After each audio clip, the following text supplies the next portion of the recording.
আমার। সরাইল আশুগঞ্জের মানুষ কেউ আমার ভাই, কেউ আমার চাচা, কেউ আমার ফুফু, কেউ আমার বোন। সুতরাং এত বড় একটা পরিবার থাকতে আমি কি করে বলবো যে আমার কেউ নাই? প্রিয় ভাইরা আমার, আর মাত্র 10টা দিন, এরপরেই জাতীয় নির্বাচন ইনশাআল্লাহ। যদি আল্লাহর রহমতে আপনাদের ভোটে আমি এমপি নির্বাচিত হতে পারি, আপনাদেরকে কথা দিচ্ছি 5 বছর এই এলাকার চেহারা পরিবর্তন করা, উন্নয়ন করা, এলাকার মানুষের যেই দাবি দাওয়াগুলো আছে, চাহিদাগুলো আছে, ইচ্ছা আছে, স্বপ্ন আছে, এলাকার মানুষের সঙ্গে বসে আলোচনা করে সেগুলো পূরণ করাই হবে আমার দায়িত্ব, আমার কর্তব্য।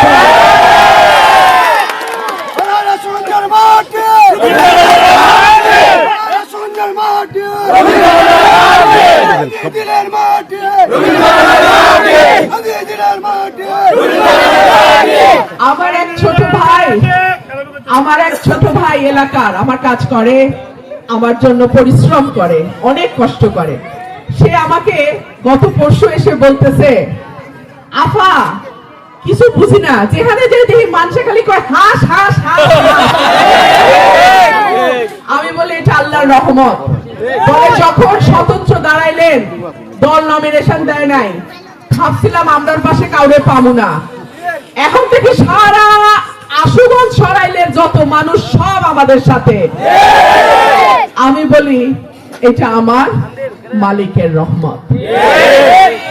আপনার নিয়ত যদি পরিষ্কার হয়, ইন্নামাল নিয়াত, আল্লাহ আপনার নিয়তের দিকে তাকায়, আল্লাহ আপনার নিয়তটা দেখে কি।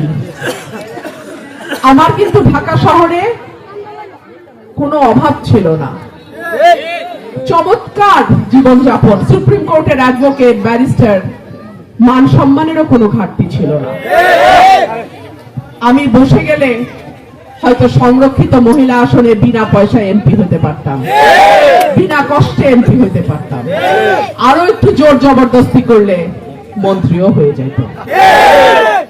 কিন্তু আমার এই এলাকার কি হবে? যে মানুষগুলো আমাকে বিশ্বাস করছে, যে মানুষগুলো আমাকে ভালোবাসছে, যে মানুষগুলো আমার উপরে ভরসা করছে, তাদেরকে তো আমি ফেলে দিতে পারি না। আমার এলাকার 4,95,000 প্রায় 5 লক্ষ ভোটারের প্রত্যেকের হক আছে আমার উপরে, প্রত্যেকের দাবি আছে আমার উপরে। সুতরাং তাদেরকে আমি ছেড়ে দিয়ে আমি চলে যেতে পারি না। আল্লাহ যদি আমাকে এমপি নির্বাচিত করে, আপনাদের যে চাওয়া খেলার মাঠ হয়ে যাবে ইনশাআল্লাহ। স্কুল, কলেজ, মাদ্রাসার উন্নয়ন, আমি যদি বেঁচে থাকি আমি কথা দিলাম আমি এই কাজগুলো করব। গ্যাসের কথা তো আমার 1 নম্বর, এটা শুধু আন্দিদিল গ্রামের জন্য না, এটা সারা ব্রাহ্মণবাড়িয়ার জন্য। আমি বিশেষ করে সরাইল আশুগঞ্জ গ্যাস হচ্ছে প্রথম অগ্রাধিকার। আর যদি দাবি না মানে, আশুগঞ্জ দিয়েই কইলাম ব্রাহ্মণবাড়িয়ার শেখ হাসিনার সময় রাস্তার উপর বসে পড়ছিলাম, নেতারা সাহস করে নাই, বহুত পিছে ছিল। আমার গাড়ি ছিল প্রথম, রাস্তার উপরে যখন পুলিশ আটকায় আমি একা বসে পড়ছিলাম। এখানে সুমন আছে, সাংবাদিক সুমন, একমাত্র সুমন সেদিন কাভার করছিল। কি মনে আছে সুমন? এই যে সুমন সামনে বসা সাক্ষী, পুলিশের গাড়িতে করে সুমন সেদিন পুরা ভিডিও কভার করছিল। কি সুতরাং রুমিন ফারহানা সহজ জিনিস না, আমি মানি না। আমার যেটা ন্যায্য, আমার যেটা হক, আমার এলাকার মানুষের যেটা হক, আমার ভোটারের যেটা হক সেইটা আমি যেমনে পারি আদায় করে আনবো ইনশাআল্লাহ। প্রিয় ভাইরা আমার, আগামী 12 তারিখ জাতীয় নির্বাচন। বিরাট বড় বড় দলের লোকজন আছে, তাই না? এই ক্ষমতায় আইসা পড়ছি ভাব এক একজনের, কিন্তু ক্ষমতার ফয়সালা হয় আসমানে। দেখা যাক আল্লাহ কি ফয়সালা করে।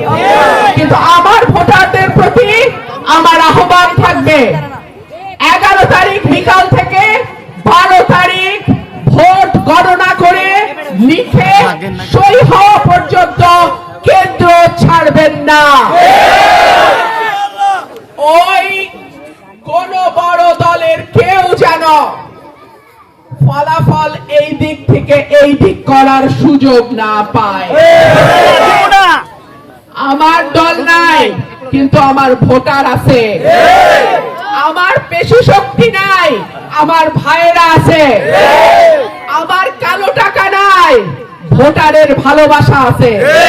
সুতরাং কেন্দ্রে কেন্দ্রে আপনারা শক্তিশালী অবস্থান নেবেন। আমার একটা হাঁসও যেন চুরি করতে না পারে, আমার হাঁসের একটা ডিমও যেন কেউ সরাইতে না পারে। আল্লাহর রহমতে দেশের বাইরে থেকে এবং বিভিন্ন জায়গা থেকে যারা পোস্টাল ব্যালটে ভোট দিচ্ছেন, অত্যন্ত ভালো খবর পাচ্ছি আমরা আল্লাহর রহমতে, আলহামদুলিল্লাহ। জয়ের মালিক আল্লাহ, বিজয়ের করানোর মালিক আল্লাহ। আল্লাহ যদি আমাকে সুযোগ দেন, আমি আগামী 5 বছর এই সরাইল আশুগঞ্জকে মডেল উপজেলা করব, পৌরসভা করে দেব ইনশাআল্লাহ।